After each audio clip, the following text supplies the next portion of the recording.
Today's episode is about leisure, and it's a long story, but I've just started applying for a mortgage. I was talking to a loan officer from a bank today, and he was talking about how, well, technically he wasn't working today or tomorrow, and he's playing in a golf tournament, and he said, but you can start sending me stuff, and I'll definitely look at it when I've got some time, over the next couple of days, I'll make the time to find your stuff. And I was thinking, I said to him, I'm doing an episode about leisure today. It seems to me like it's wrong if you've already scheduled this as time off. It's wrong for me to ask you or even want you to deal with my crap. And he said, no, it's not a problem. And that exactly is a demonstration of our double-edged attitude towards leisure. We crave it, but we also reject it. We'll talk more after the news. Today I don't feel like doing anything. I just wanna lay in my bed.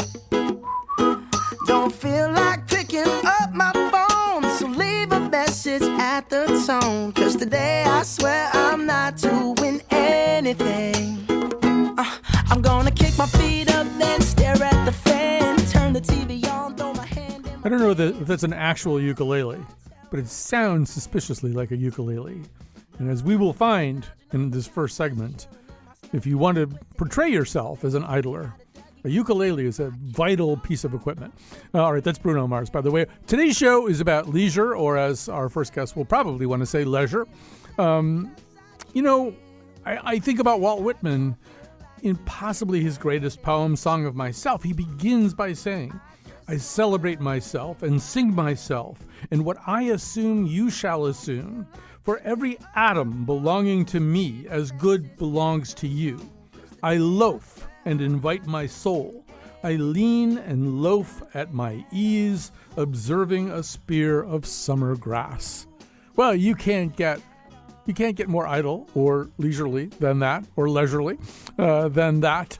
That could be a great American proclamation. But of course, it kind of bumps up against so-called Protestant work ethic. And I think we see that a lot, this kind of double-edged attitude towards leisure. I mean, yeah, we love Bertie Wooster, and all those other really great British literary idlers. Saki, alias H.H. Munro, has Clovis. I think he has some birdies, too. Bertie is apparently a good name for idlers. Baudelaire gives us the flaneur, the person who does the kind of purposeless walking for no reason. Ambling probably is a better word. We love all that stuff, but I think we kind of outsource it a bit. I'm not sure we do it. We just like it. We like the idea of it. So we're going to, in fact, run our thumb down that knife's edge today in a lot of different ways. We will begin with Tom Hodgkinson, the founder of Idler magazine and the author of many books, including How to Be Idle and an Idler's Manual. He is with us now. Welcome, Tom. Hello. I have this ominous feeling based on the sound check that we're interrupting your holiday, which seems very counterproductive somehow. Well, yes. I mean, I was just about to go and open my first beer and sit on the balcony. And then I remembered that I had to come and do your Zoom thing. But no, thanks very much for letting me come on the show. I'm on holiday in an island in Croatia called Korčula, which is a sort of, it was owned by Venice. It's a Venetian medieval city-state. And we're living in a sort of flat just behind the main church. So if you hear church bells, that's what's going on. Well, that will be just lovely if we do. All right, I think maybe we do, particularly because of your background and what you're kind of famous for, need to explore whether or not there's a meaningful distinction between leisure/leisure and idling or idleness. They're not quite the same thing, are they? Well, I think in the modern world, leisure is a little bit mixed up with something like leisure studies as a university course, or the leisure center, which is somewhere you pay someone to do something that isn't related to your money earning job. So in a sense, leisure has become part of the same system as the job system, which is that you spend a lot of money when you're not at work. So at work, you're earning the money or paying off the money that you spent last week. And then when you leave the the gates, if you like, of your employment, you are then sort of courted as a consumer, and it's time to start spending money. I mean, for me, idling is something. It's more romantic. It's something that you yourself would choose to do, and I think it's a lovely word. And what I've been trying to do for quite a long time now, about 30 years actually, is to sort of bring out all the positive sides of idling. It's generally seen as a pejorative term. If you were to read Benjamin Franklin, who's the sort of he's really one of the sort of foundation stones of the modern American work ethic, isn't he? Mm-hmm. Early to bed, early to rise makes a man healthy, wealthy, and wise. He's very anti-idling. He says he should always at least be seen to be working hard. Today Silicon Valley is very anti-idling. They promote an idea where you do these ridiculously long days in the service of earning more money.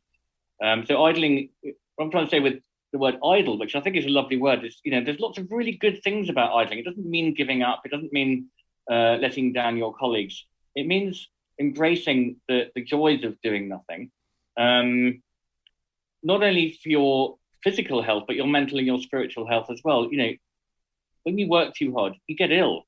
People get mentally ill, if they're in the wrong job and they're stressed out and they're working too hard. They get physically ill. They start taking things like OxyContin, not now, but that was a thing to help them get through the day.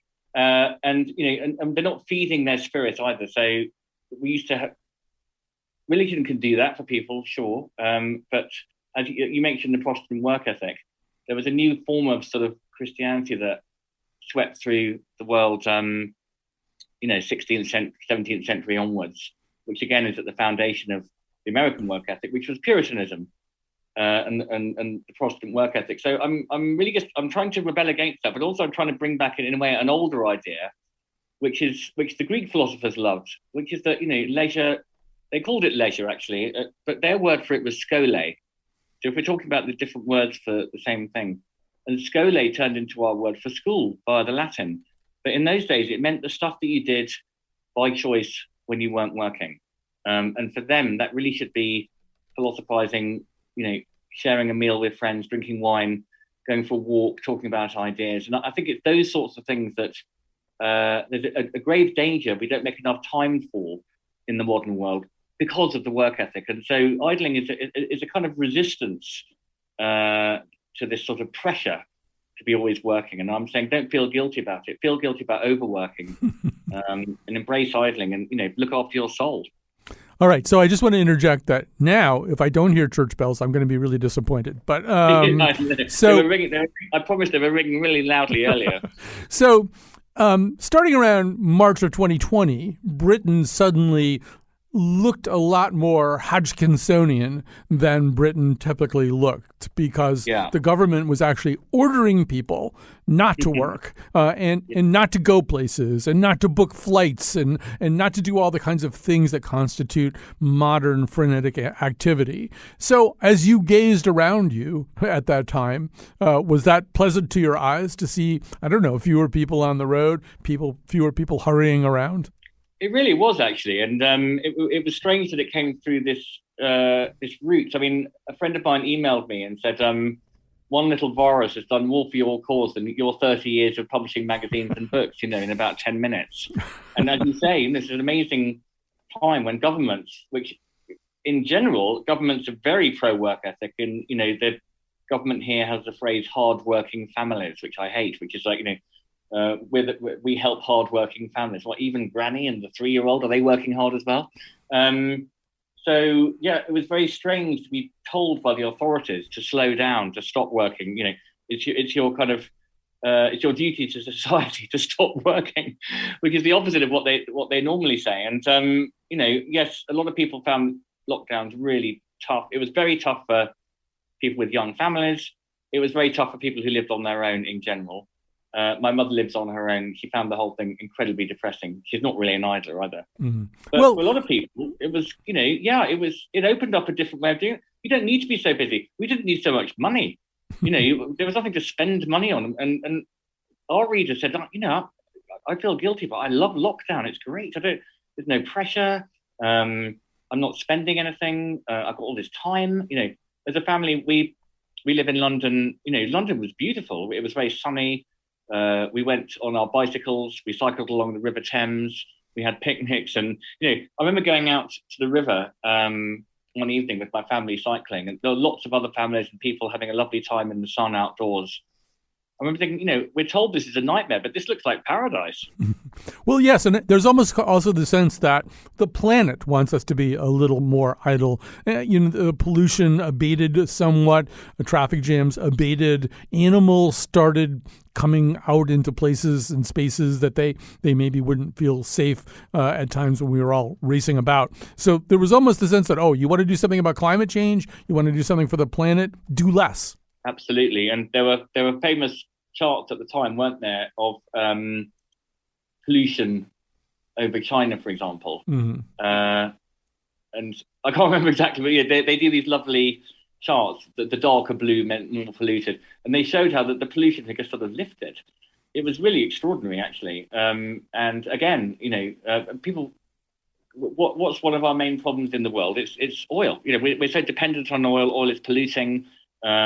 It's right at the heart of the entire world's economy, more or less. We can't do without it. But just briefly, for a few months, people use much less oil. And I would like to have seen a little bit more positive reaction from ecological campaigners about it.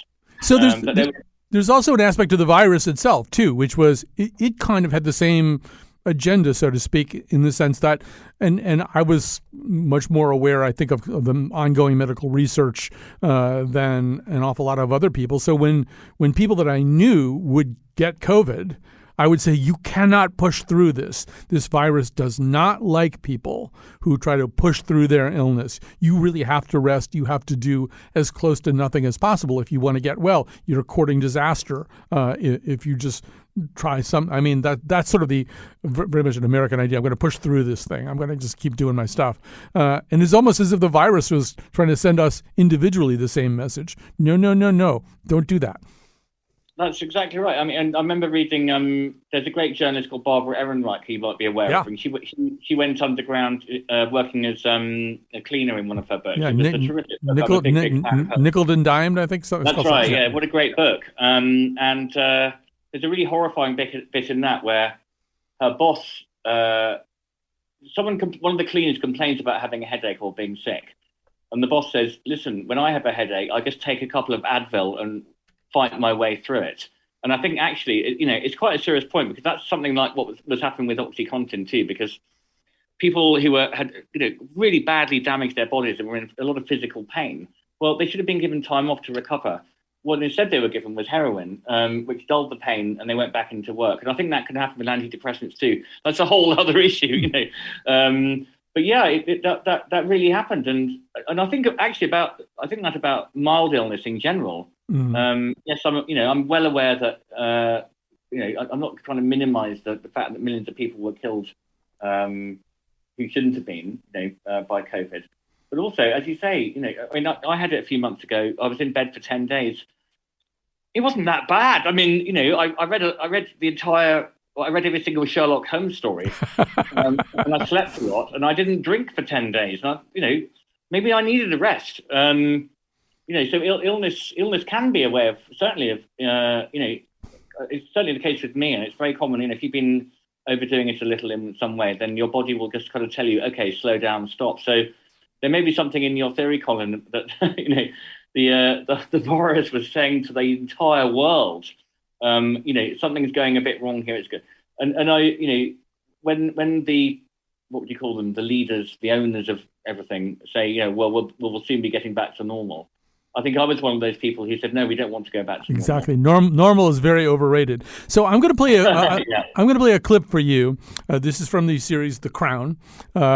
We are going to hear Olivia Colman as Queen Elizabeth and Gillian Anderson as Margaret Thatcher. They're out at Balmoral, and as we know, the Windsors, they love stalking stags out in the pouring rain and shooting guns at birds, and and this is sort of how they recreate, so to speak. And so they are attempting to have Margaret Thatcher kind of hang along with them. So the Queen and the PM are in some kind of Range Rover together, rumbling across a rainy and dank countryside. And here's how things go.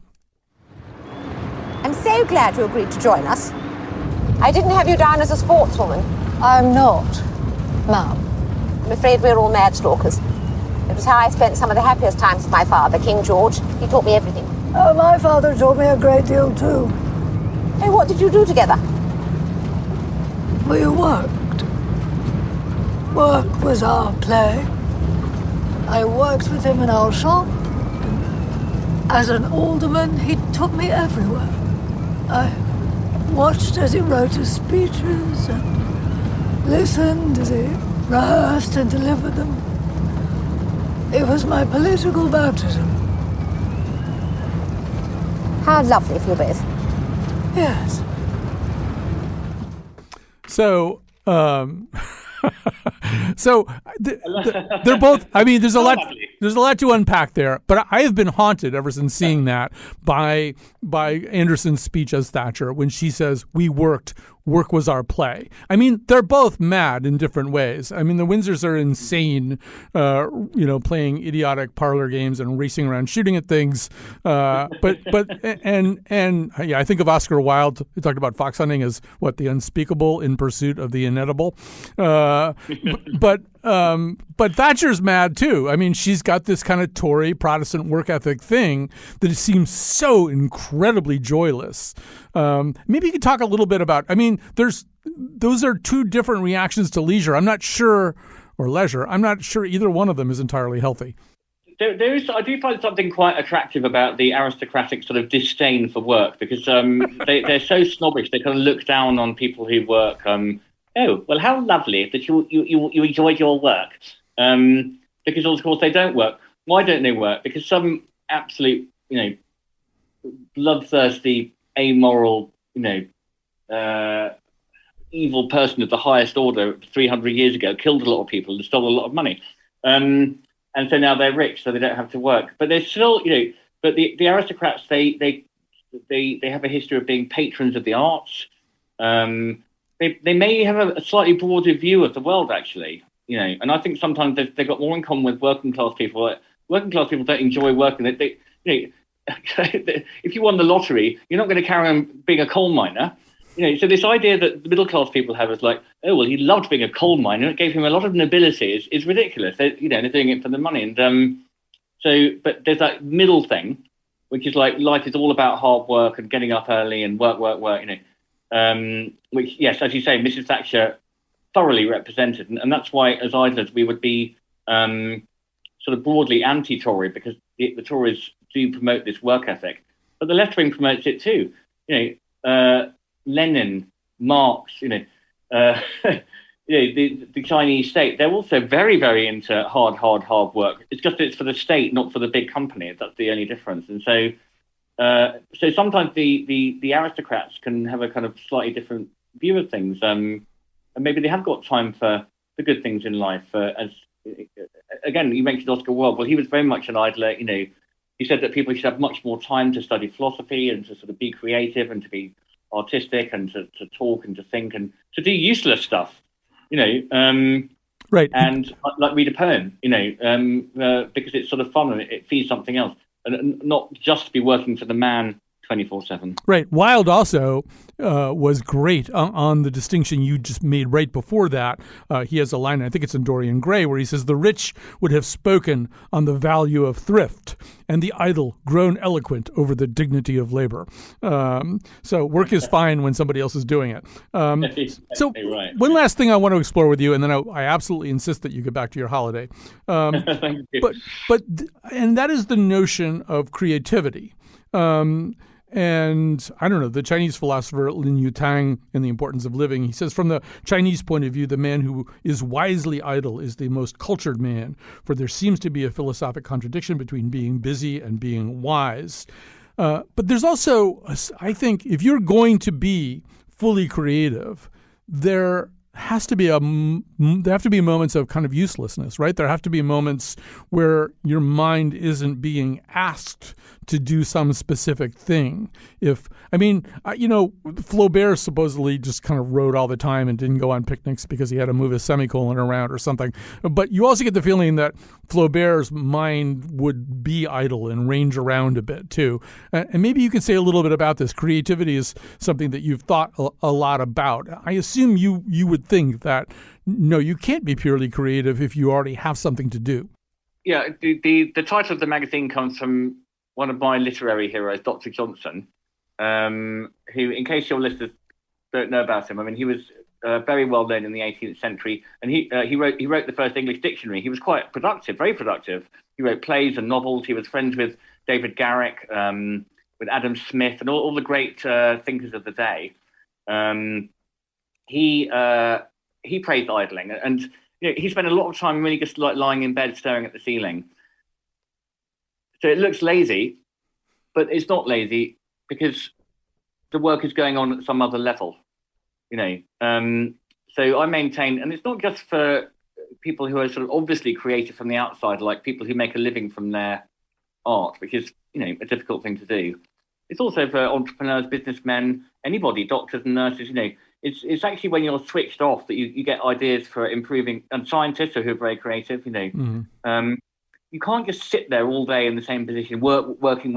You need to go for a walk. You need to sleep. You need to, Dickens actually, he was a powerhouse, but he went for these really long walks every day, for like 2, 3, 4 hours, and to give his mind a chance to kind of float it.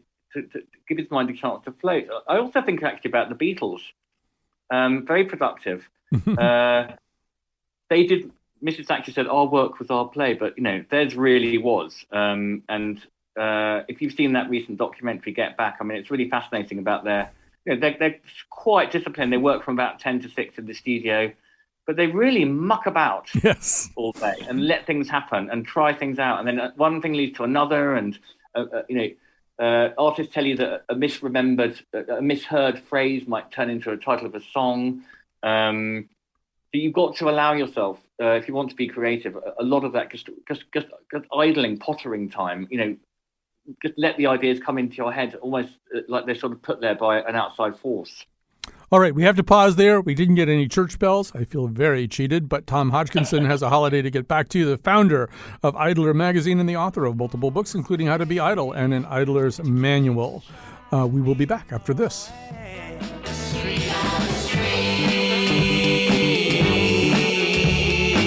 And that's the way it's always going to be. Freedom is free. There's no amount of negativity can put a dent in me.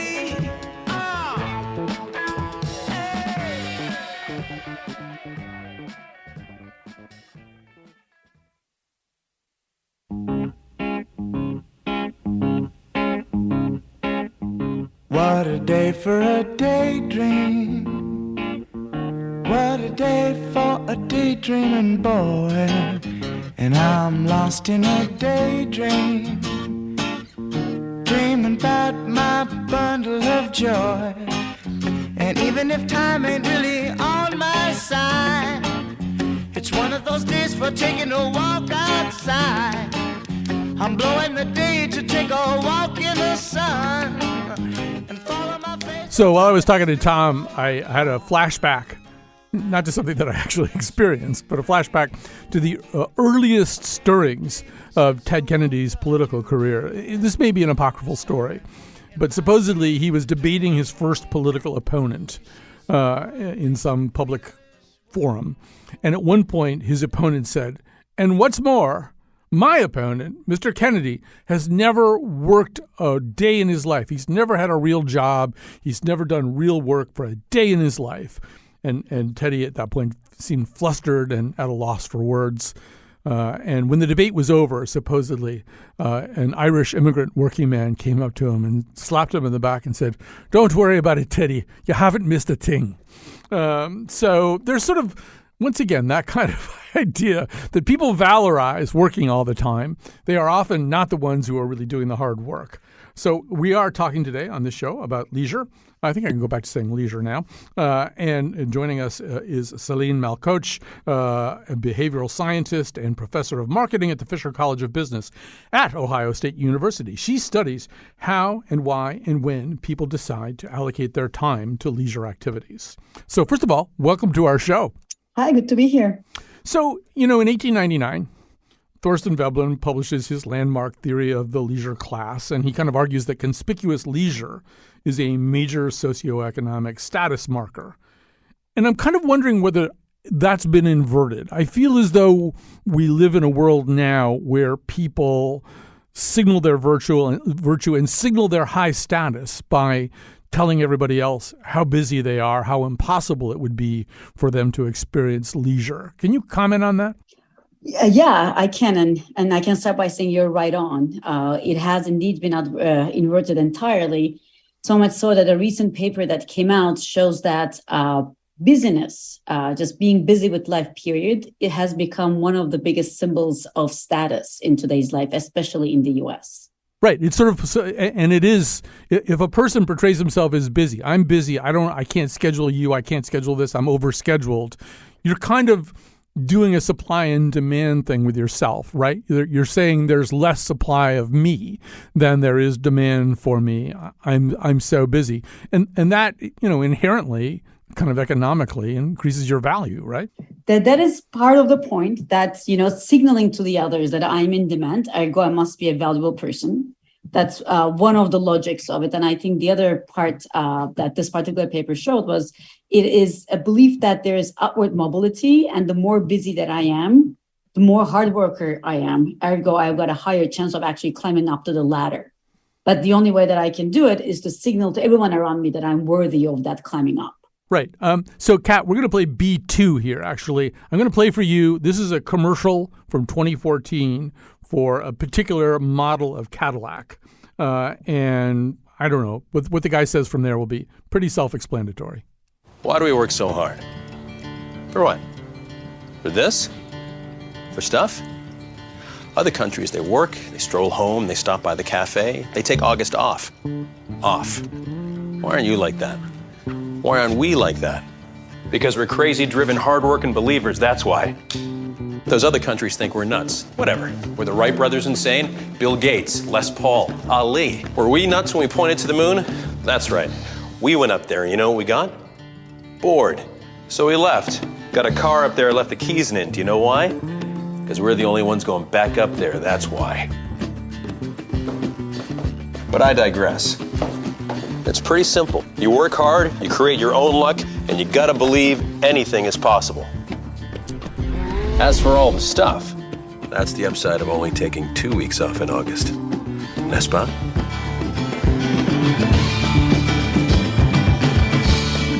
All right, Celine, you could probably teach an entire episode of your class on that commercial. There's so much in there. I mean, he slides out the idea initially of other countries where leisure is valued more, where there's kind of a sense of roundedness. And then he just smashes it to bits. Once again, this seems to be perhaps is it a peculiarly American attitude, or would we run into this in other countries?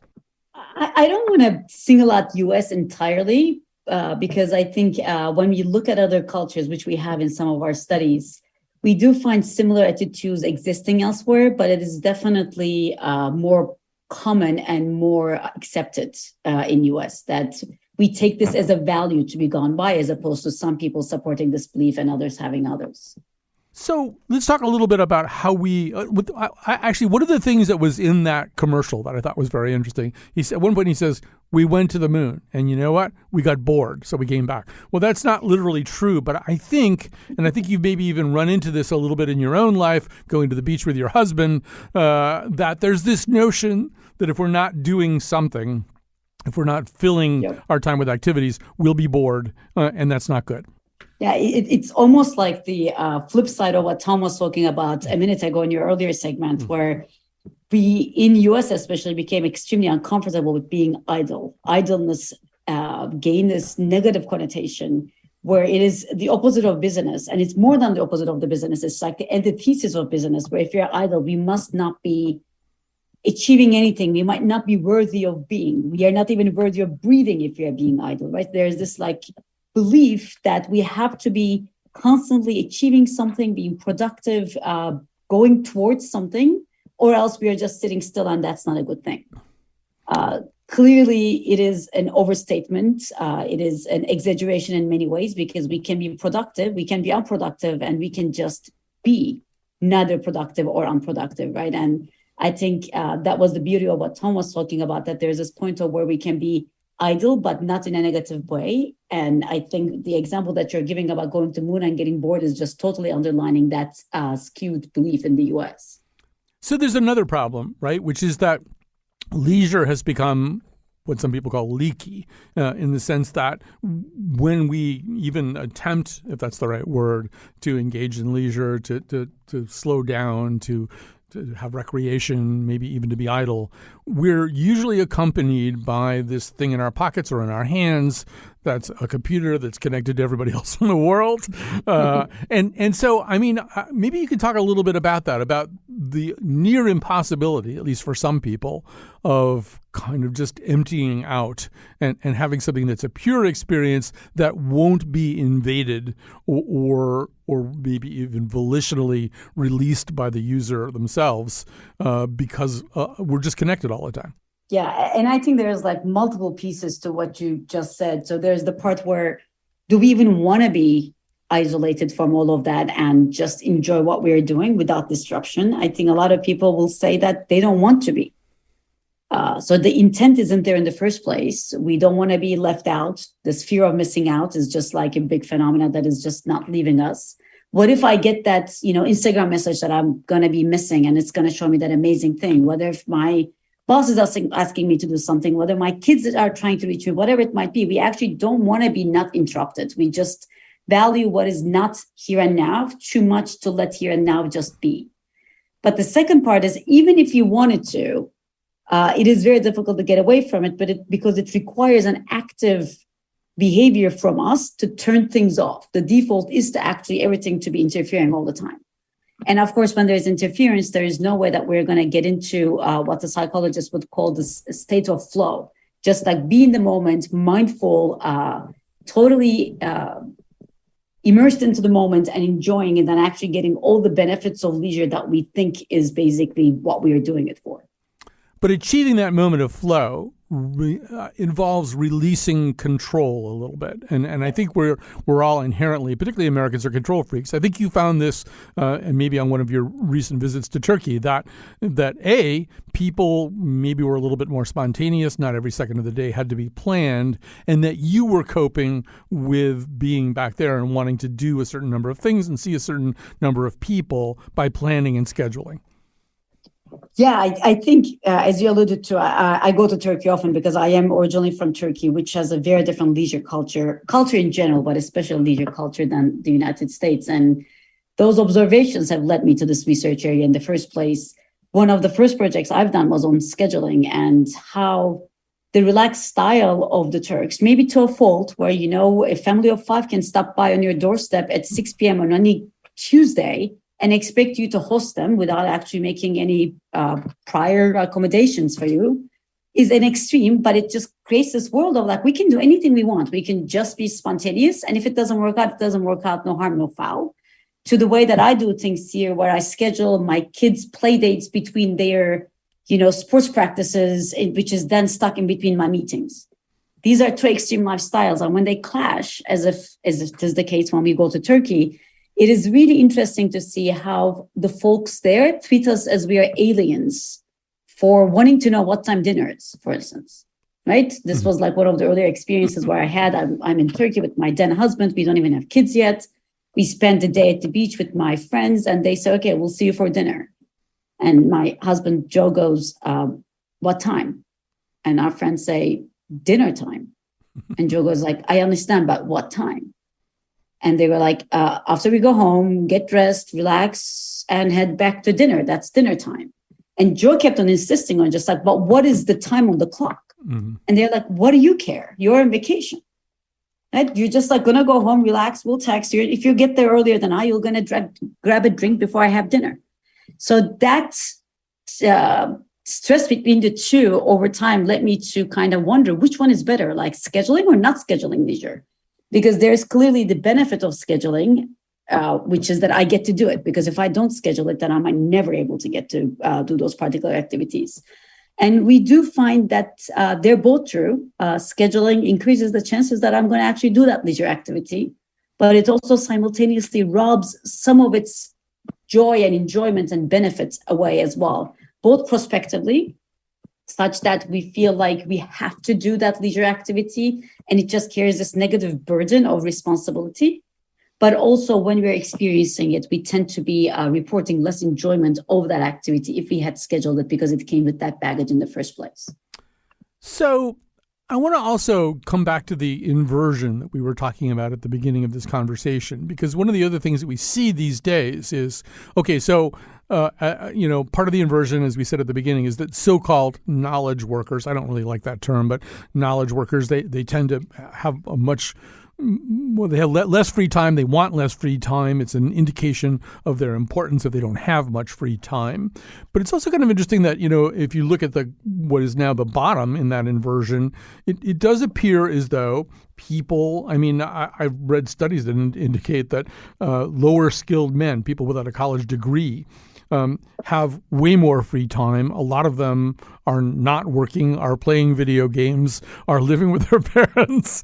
And an awful lot of them report a reasonably high level of happiness. And I'm wondering about that, too, whether we've set things up so that by kind of overturning that old idea of the idle rich, there's now the idle not at all rich, and what the implications of that might be. Maybe it's impossible to know what the implications are, but what are your thoughts?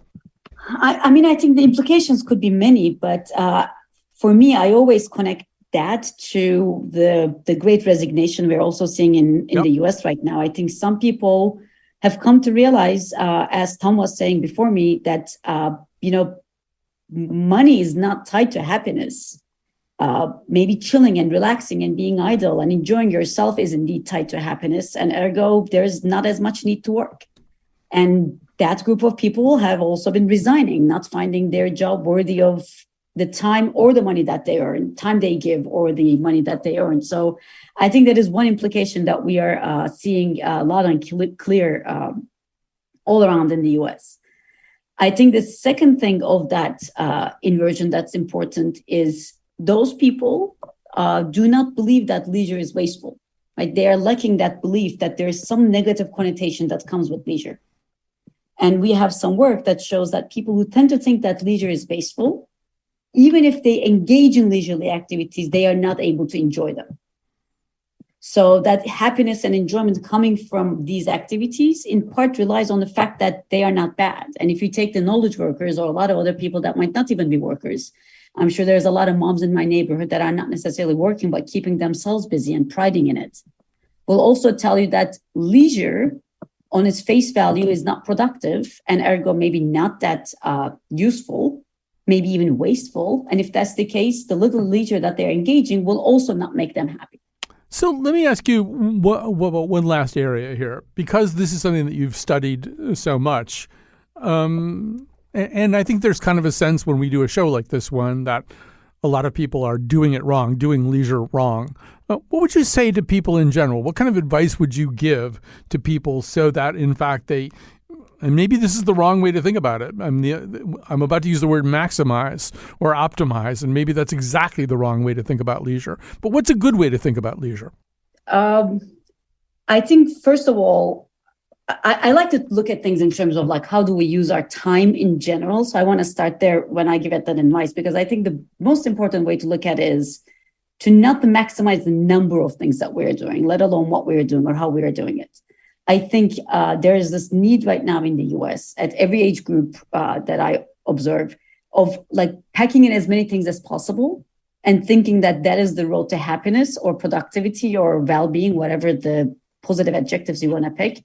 And I think the right way to do that is prioritizing, realizing which one, or at least judging which one of these activities is going to add most of the happiness and enjoyment and relaxation, and which one of them are there just because we didn't want to miss out, but we are not necessarily going to enjoy doing. I think that is the first step in trying to really understand the road to like enjoying leisure, particularly because once we make that judgment first, then those activities we choose to keep in our lives are going to be more inherently enjoyable, and we're going to be aware that we are really doing it for the sake of enjoying. But more importantly, we have given up something else to be able to enjoy them. And that cost actually increases the enjoyment we get out of things, because we are, keenly aware that this time that I'm doing, say, the activity of walking with my husband is not free. I've given up watching show X to be able to actually make a longer walk, more enjoyable walk. And I think that mindfulness that comes with having less activities in the hopes of trying to more of it is probably the most important thing we can do to actually maximize the enjoyment we are getting from the activities we choose to do. I think that's just great advice. I do feel as though everybody has said, wow, it's 9 p.m. and I don't know where the day went, and I can't really account for what I did all day. That might not necessarily be a bad thing. I mean, there should be a follow-up question that you ask yourself. Did I enjoy my day? Did I enjoy what I did as time slipped away from me, or did time slip away from me in an unpleasant way? Because those are two very different phenomena. Yeah, and we find both of those things. I think sometimes when we don't know where the time went away, that's a good thing, right? You're just doing something so fun that it's just like, oh my God, 3 hours has passed, and this has just been an amazing hike with my friends. But it also happens when we are so engrossed in doing the little things that we don't realize that the time has gone away. And they both have the implication of being immersed, but in very different ways. And I think it also comes down to mindfully doing one thing after the other, as opposed to stopping and planning. Right. And I personally have learned over time, through my own research mostly, to kind of stop in the middle of the day, to kind of take stock of what I'm doing and what I'm going to do, making sure that like I am not locked into this stupid cycle of answering emails one after each other, none of which were that urgent or important, but they took away from the things that I really needed to get done to be able to call that day a day that I achieved the things that I wanted to do. All right, we have to stop there. Celine Balcoci, you've been wonderful to talk to, behavioral scientist and professor of marketing at the Fisher College of Business in Ohio State University. We'll take a break. We'll come back. We'll take a quick peek at the future of leisure. Just kick it with you. Just chill and kick it. Come kill some time with me. I just wanna chill, 'cause I know you don't got work today. Just chill and kick it. Come kick it with me.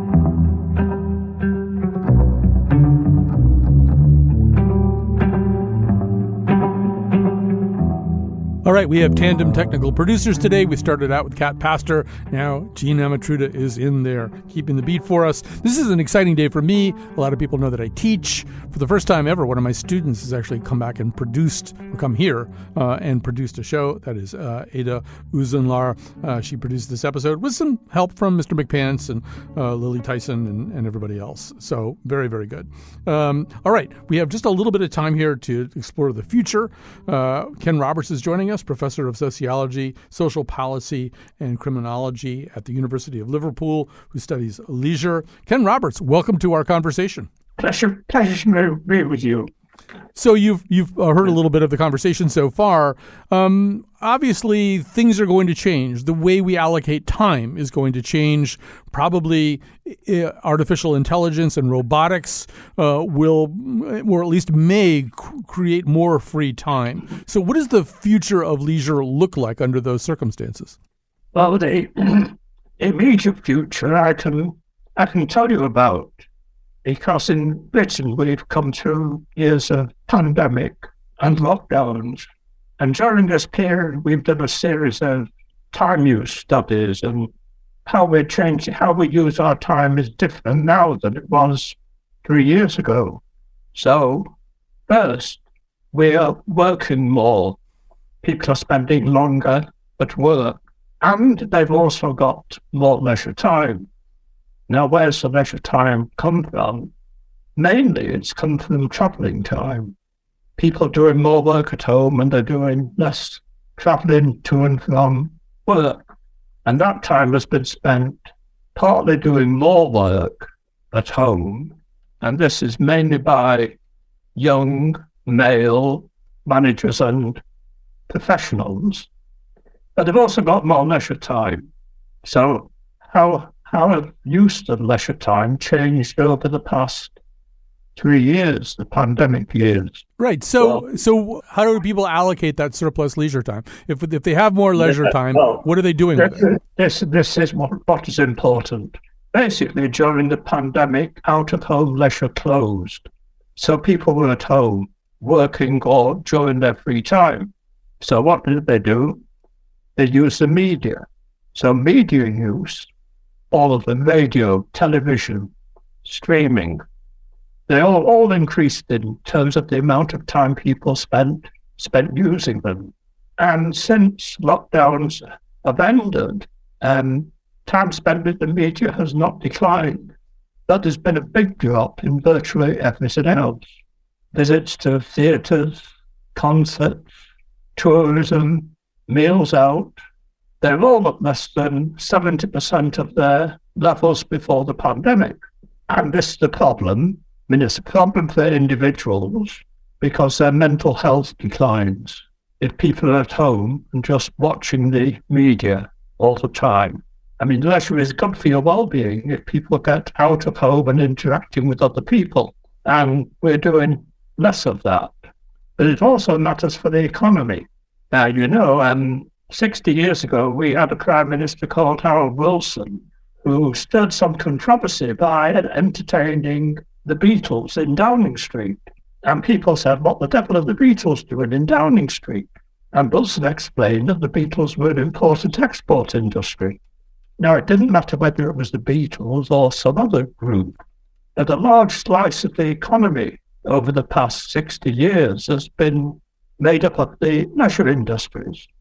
I mean, the media, they're big, but also hospitality, out-of-home, eating and drinking, and tourism become possibly the world's biggest single industry.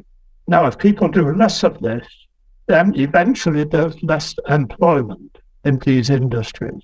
And people lose their jobs. And they will have more leisure, but not the kind that they want. We're going to have to end there. Ken Roberts is a professor of sociology and social policy and criminology at the University of Liverpool, who studies leisure. I do want to sort of end. I'm going to torture Ada by invoking McLuhan, which I do a lot when I'm teaching, and she already had to live through all of this. But I think, one thing that a McLuhanist, and particularly a modern McLuhanist, might say about all this is, and particularly about what Professor Roberts has just been saying, is that, all right, well, I mean, because of virtual reality and because of immersive multiplayer role-playing games, I can socialize, I can interact. I can interact with people in China and Indonesia and Africa and South America all in one go, playing World of Warcraft or some damn thing. People that I will never meet physically, that's what will happen. I'll stay in my house and I'll interact with people all over the place, and it'll be pretty vivid. And the more that virtual reality grows, the more that avatars become a powerful way to interact with people, the more it will seem like human interaction. I feel like that's like a whole other show we have to do at some point is, will leisure of the future be something like that? And will it be as satisfying, or is there something weird about the kind of discorporeal aspect of all this? All right, that's where we have to stop, and that's what we'll do. And we thank you for listening. You ain't working anymore. I don't have to work. I got me a piece of Gary. Cows need milking in the barn. I have the twins on that detail. They each take a side. But you just don't give a darn. Give them 4 bits of cow and hand lotion. You just never seem to learn. Man, you taught me. You ain't got no ambition. You're convincing me. Gone fishing. Got your hound dog by your side. That's old Cindy Lou going with me. Gone fishing. Fleas are biting at his hide. Get away from me, boys, you're bothering me. Folks won't find us now because Mr. Satch and Mr. Cross, we gone fishing instead of just a wishing.